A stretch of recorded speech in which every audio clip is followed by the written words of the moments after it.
Ei, me fala uma coisa, você seria a mesma pessoa se você não tivesse nascido aí aonde você nasceu? Por exemplo, nos Estados Unidos, na Alemanha ou em outro país? Você sabe qual foi a primeira língua falada pela a humanidade? Existe diferença entre pessoas de diferentes localidades? Essas e outras questões serão respondidas nesta videoaula, então não percam! A paz, queridos, que bom estarmos aqui novamente no nosso programa semanal da Escola Bíblica Dominical para darmos sequência à nossa série de estudos bíblicos baseado no tema A Raça Humana. Para quem não me conhece, eu sou o pastor Fábio Segantin. Se você é novo no nosso canal, aqui do lado tem um botãozinho vermelho onde você pode se inscrever e não esqueça também de ativar o sininho. Por quê? Porque todo vídeo que eu posto vocês recebem em primeira mão. E não deixe também de compartilhar esse vídeo, de curtir e de deixar o seu comentário, porque eu leio todos os comentários. É muito difícil eu responder comentários acerca de perguntas bíblicas, tá? Mas eu leio todos os comentários, se vocês gostaram ou não gostaram, ou seja, não importa o tipo de comentário, mas eu leio todos, tá? Alguns comentários sim, eu acabo comentando ou respondendo. Ah, eu tenho uma novidade para vocês. Eu criei um grupo no Telegram, tá bom? O que é o Telegram? É a mesma coisa do WhatsApp. Mas qual que é a diferença do Telegram? Para mim o Telegram é muito melhor do que o WhatsApp, tá? Porque eu criei o Telegram, um dos motivos é porque no Telegram cabe muito mais pessoas do que no WhatsApp. Por exemplo, eu crio um grupo no WhatsApp, é 256 pessoas, tá? O Telegram, eu vou colocando quantas pessoas eu quiser ali, tá bom? Então o grupo, ou seja, num grupo de WhatsApp, eu alcanço menos pessoas do que no grupo do Telegram, tá? O Telegram é um aplicativo, eu vou deixar o link do meu Telegram aqui embaixo, você vai clicar nesse link, ok? Se você não tiver o Telegram, ele vai pedir, quer baixar esse aplicativo? Você clica lá, vai se você está usando o iPhone ou Android, tanto iOS como Android, você vai no seu... aonde você abaixa aplicativos, você baixa aí o Telegram, você me adiciona, ok? Que toda semana eu estou postando material adicionais à Escola Bíblica Dominical. Então qual a importância do Telegram? É lá agora onde eu vou postar conteúdos adicionais, ok? Adicionais. Por exemplo, nessa videoaula eu acabei de publicar um link muito interessante de uma imagem, tem um conteúdo também, é um site aonde essa pessoa ela criou de forma brilhante todos, claro que no mundo existe mais de 7.000 idiomas hoje falado, mas ele tentou fazer com que a origem de todos os idiomas, então é muito interessante, é uma árvore, né, e essa árvore tem a raiz, tem os troncos, vai saindo os galhos, desses galhos outros galhos, e aí vai saindo os idiomas, ok? Então acessa lá meu Telegram, o link vai estar aqui embaixo, maravilha? Vamos lá então, lição de número 5, hoje nós vamos falar sobre a unidade da raça humana. A leitura bíblica em classe se encontra no livro de Atos dos Apóstolos, capítulo 17, do verso 22 ao verso 28, tá? Então, o que nós precisamos entender nessa aula é o seguinte, tá? O que une o ser humano? Tá? Então hoje nós vamos falar sobre a unidade da raça humana. Tem como unir a raça humana? Depois nós vamos ver o que é raça, né? Mas a primeira pergunta é: o que une as raças humanas? Você já deu para entender que raça é coisa diferente. Existe alguns tipos de raça. Por isso que existe a palavra unidade da raça humana, tá? A raça humana é uma, e dentro da raça humana existe sub-raças, vamos entender assim, tá bom? O ser humano é a raça maior. Dentro do ser humano existe, entre aspas, as diferenças, e é justamente essas diferenças que nós estaremos tratando aqui na aula de hoje. Então, o que une a raça? Então preste atenção. Primeiro eu vou falar aquilo que não une a raça. Por exemplo, o idioma não une raça, tá? E isso é muito interessante você observar. O estado geográfico não une raça, tá? Por exemplo, você está aqui no Brasil, eu posso estar lá nos Estados Unidos, lá na China.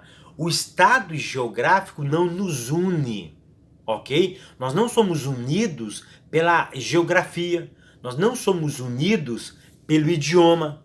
E a terceira ideia é o seguinte: o que nos une não é a raça. Daqui a um pouco eu vou explicar melhor o que é a raça, tá? Tem uns que são brancos, outros são pretos, outros são amarelo, outros... Existem vários tipos de raça. Então, isso não nos une. O que une o ser humano? Olha que interessante. Hoje eu moro aqui nos Estados Unidos. Então eu convivo, aqui é muito fácil você ver pessoas de vários lugares do mundo. Eu trabalho com pessoas de vários lugares do mundo, tá? Então isso é muito interessante. E se você, quando eu chego numa obra, num serviço, a gente vê muitas pessoas. E quando a gente está andando com o carro, olhando essas pessoas, elas, sem conversar com elas, você não sabe se elas são alemãs, americanos, indianos, australiano, venezuelano, cubano, boliviano. Ou seja, é muito difícil você identificar uma pessoa somente pelo olhar. É claro que tem algumas raças que você identifica, um japonês, um chinês, por exemplo, um indiano. Você consegue olhar e às vezes detectar. Mas esse dia nós estávamos trabalhando, chegou uma pessoa que trabalha comigo, um brasileiro. E na hora que ele chegou na obra, um rapaz olhou para mim e perguntou assim para mim: ah, ele é muçulmano, ele é daqueles povos que fica brigando lá no Oriente Médio? Eu falei: não, por quê? Ele falou: ah, ele tem uma fisionomia, né, porque ele tava barbudo, e a pessoa tentou identificar ele como um muçulmano. Não, ele é um brasileiro. A família dele nunca vê, ele não tem nenhum tipo de contato com o ser humano, com os muçulmanos, né? Então o que eu quero que você entenda é o seguinte: todo ser humano de boca calada são iguais. Você só consegue identificar o estado geográfico da maioria, eu não estou falando das exceções, mas da maioria dos seres humanos quando você conversa com eles. Por exemplo, às vezes você coloca numa fileira e você fala assim: vamos ver quem que são alemães, quem nasceu na Alemanha. É óbvio que o seu cérebro vai conectar o quê? Pessoas de pele claras, olhos claros, cabelos mais claros, como um povo alemão. Mas existem muitas pessoas da cor negra que são alemão. Então é muito interessante nós observarmos isso. Que une a raça não é o idioma. O que une a raça não é o estado geográfico. O que une a raça não é a própria raça. Tá? Então isso é muito interessante nós entendermos. Todo ser humano de boca calada são iguais. Nós só vamos conseguir identificar as diferenças quando ele começa a falar, quando ele começa a expressar aquilo que ele pensa. E aí você começa a ter a ideia de onde ele é, principalmente por causa do idioma. Tópico primeiro: a unidade racial do ser humano. Ponto primeiro: a origem divina do ser humano. Eu não vou falar sobre a origem divina, que na lição 4, se você não assistiu a lição 4, essa é a lição 5, você volta aí, vai ter a lição de número 4, onde eu explico sobre a raça humana, ou a origem do ser humano. Maravilha? Ponto 2, a unidade racial do ser humano. Querido, nesse ponto, eu quero que você entenda duas coisas. Primeiro, o que é raça, né? Vamos lá. Raça, o termo raça é muito difícil nós detectar, né? A origem do termo raça. Nós não sabemos se é de origem latina, uns vão falar que é de origem latina, outros vão falar que é de origem italiana, mas enfim, o que é raça? É aquilo que identifica um grupo de pessoas, tá? Raça está dentro de um grupo de pessoas. Ou seja, a raça, por exemplo, raça ariana. é um tipo de ser humano que eles qualificou raça como a raça ariana, raça negra, raça branca, raça amarela, raça... Por exemplo, meu pai tinha uma expressão, quando ele ficava bravo, ó, eu tô criando vocês, molecada, não é pra virar uma raça de vagabundo, né? O que é uma raça de vagabundo? Existe a raça de vagabundo? É um grupo de pessoas que não gostam de trabalho. Meu pai falava aquela raça miserável, né? Ou seja, raça, só para que vocês possam entender, é um grupo dentro do todo, é um grupo de pessoas, tá? É um grupo do todo, é uma parte do todo que identifica como vagabundo, por exemplo, como uma raça de trabalhador, uma raça negra, uma raça ariana, uma raça de branquelos. Então, raça é um grupo segregado, é uma fração do todo. Isso se chama raça, ok? Dentro desse ponto, o nosso autor vai falar sobre o racismo que acontece dentro das nossas igrejas ainda. Uma coisa que vocês precisam entender é a diferença entre racismo e injúria racial. Querido, preste atenção no que eu vou te dizer. O que é racismo? Tá? Racismo é uma prática quando você tem na totalidade, tá?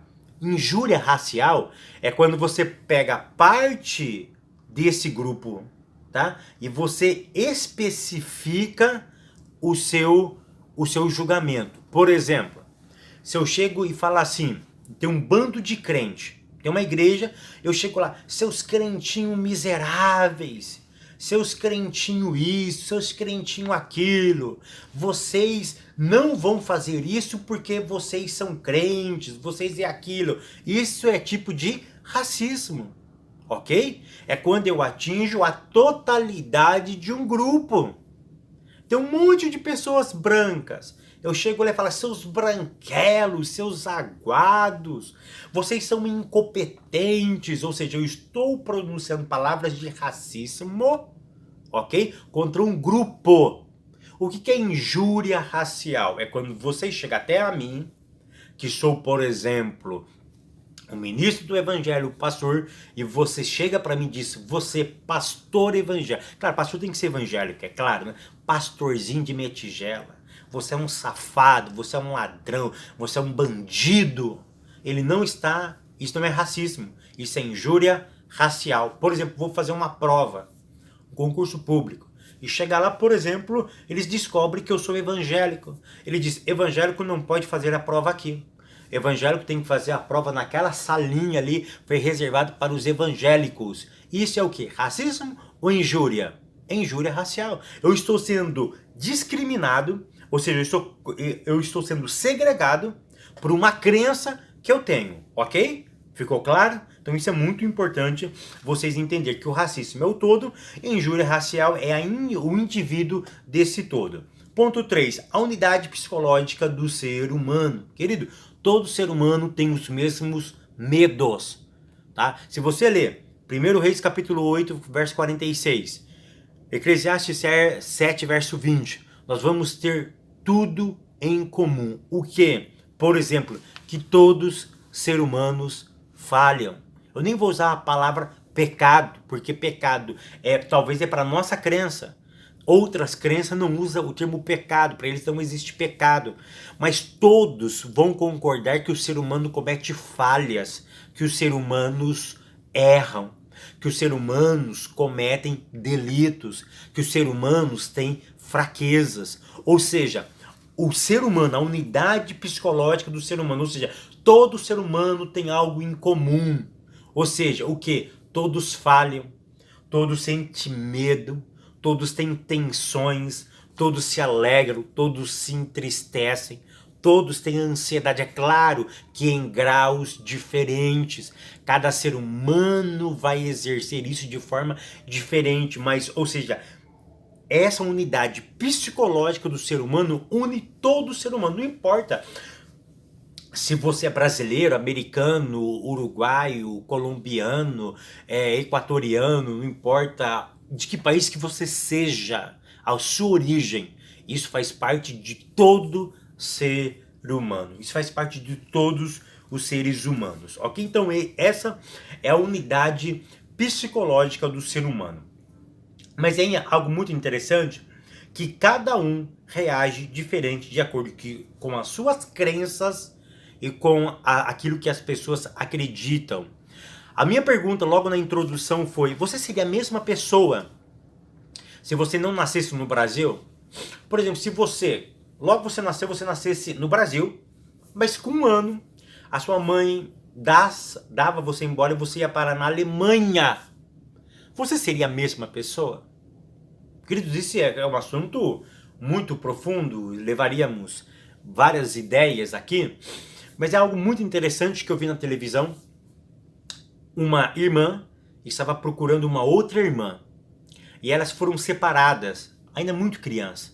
E a única coisa que ela sabia que um parente, eu não lembro quem foi, deu ela embora e uma família alemã levou essa menina embora.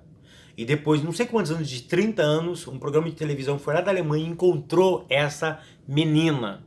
A menina estava intelectualizada. A menina estava super estudada.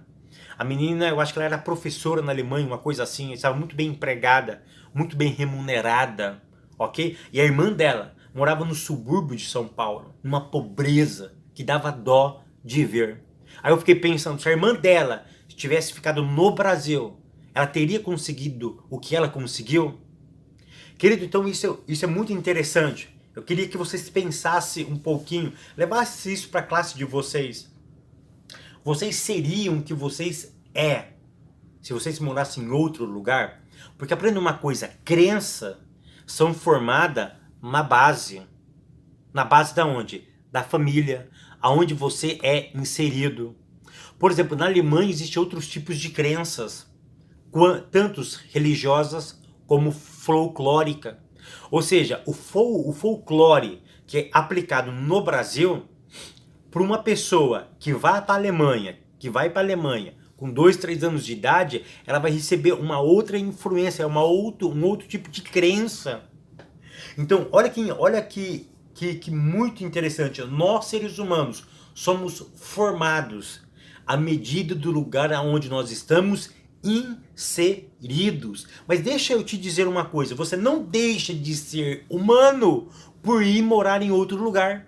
Porque você nasceu na Alemanha, no Brasil, ou porque você nasceu no Brasil, mas foi criado lá na Alemanha. Você não deixa de ser humano só porque você teve uma educação em outro lugar. É claro que crenças podem ser influenciadas. É claro que você pode ter um jeito de pensar diferente vivendo num país de primeiro mundo do que você vivendo numa extrema pobreza num país onde não tem tanta educação. A maneira de você ver o mundo vai ser diferente. A sua visão de mundo ela muda a partir do momento onde você recebe mais informação, aonde você começa a ver a vida com outros olhos. Mas o ser humano, ele sempre será ser humano, independentemente no lugar aonde ele está inserido. Maravilha?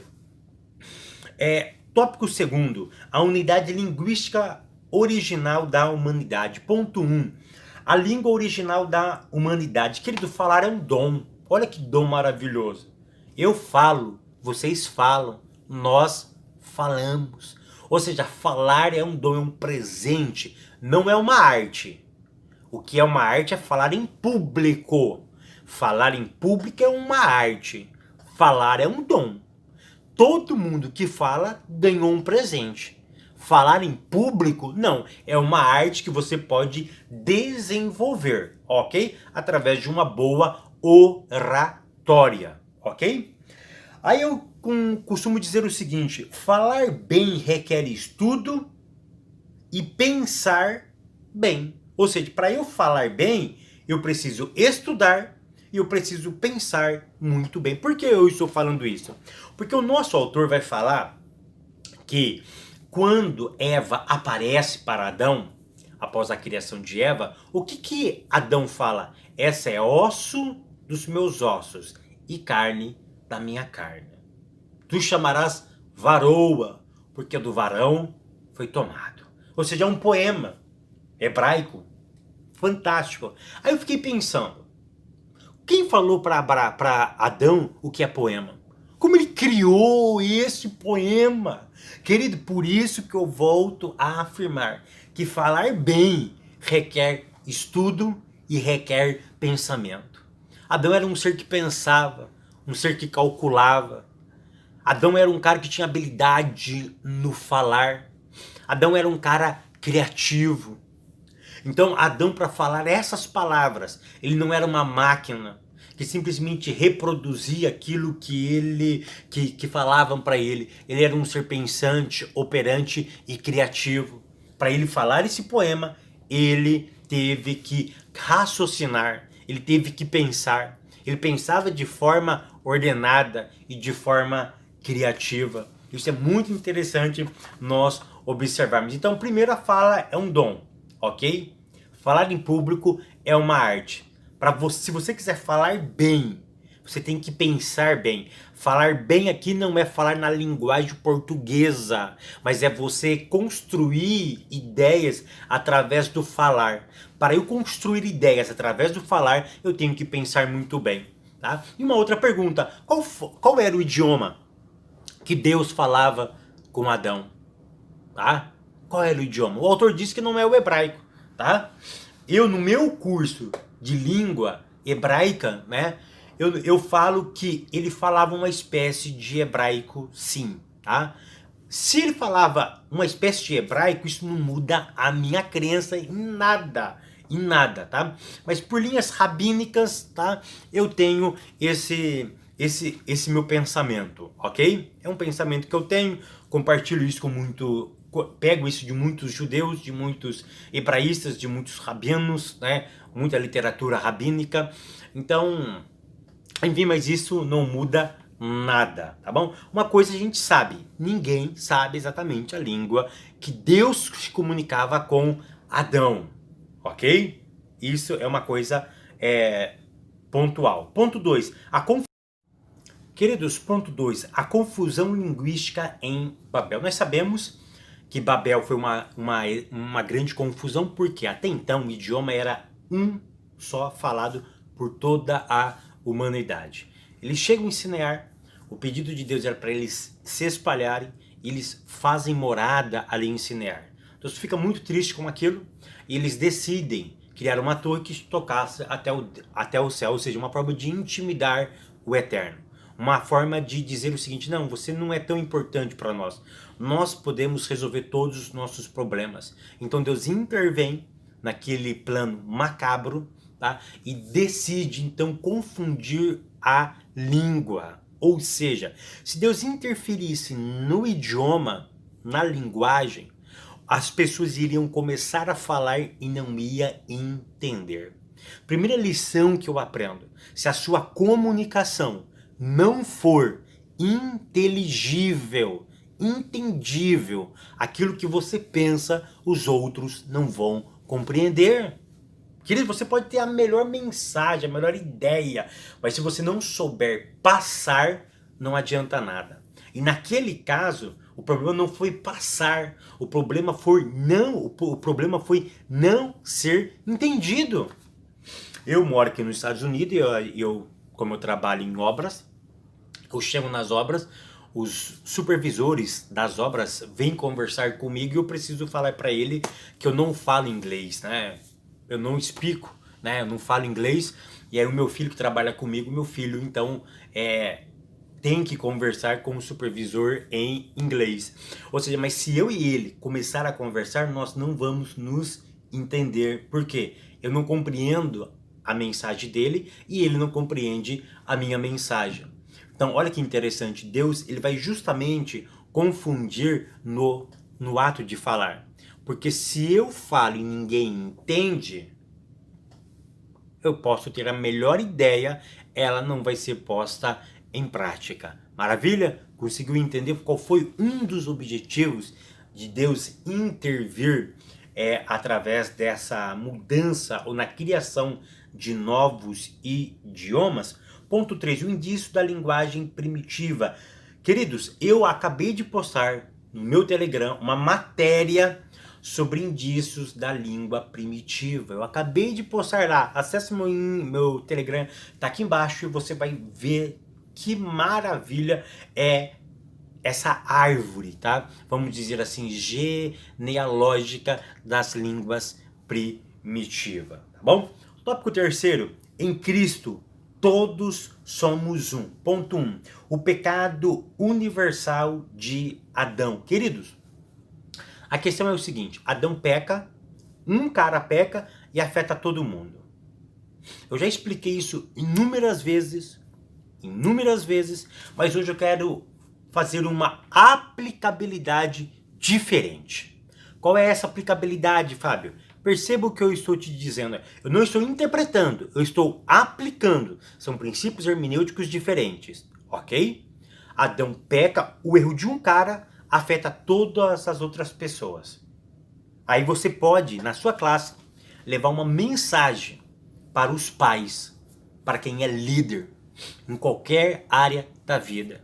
Ou seja, você, líder, pai, mãe, professor de escola bíblica dominical, lideranças em gerais, dentro da igreja e fora da igreja, as suas atitudes não terão simplesmente um impacto na sua vida como na vida de outras pessoas. Aquilo que você faz não afeta somente você, mas afeta também outras pessoas. Então você precisa entender, ser prudente, medir o impacto da sua decisão, porque ela não vai refletir somente em você, mas em outras pessoas também. Ok? Isso é um ponto muito importante que nós aprendemos com a história do pecado de Adão. Ponto 2. As consequências universais do pecado de Adão. Queridos, o pecado de Adão, ele atingiu toda a humanidade. Toda a humanidade. Ou seja, foi uma consequência catastrófica. É por isso eu volto a repetir, nesse tópico terceiro, a gente pode enfocar muito esse problema. Tá? O que eu estou fazendo prejudica somente a mim ou está prejudicando o próximo? Porque tem coisas que a gente faz e prejudica somente nós, mas a maioria das coisas, a grande maioria das coisas, não prejudica somente eu, prejudica toda uma sociedade, prejudica todas as pessoas. Isso não é bom, isso não é agradável. Nós precisamos entender que as nossas decisões afetam outras pessoas. E vou mais fundo ainda. Uma decisão hoje, mal pensada, mal tomada, pode ter consequências para a eternidade. Pense nisso, leva isso para sua classe. Que o Eterno continue te abençoando, te prosperando, que as mãos dele estejam sobre a sua casa, sobre a sua família, sobre o teu ministério, sobre os teus negócios e até semana que vem, querendo Deus.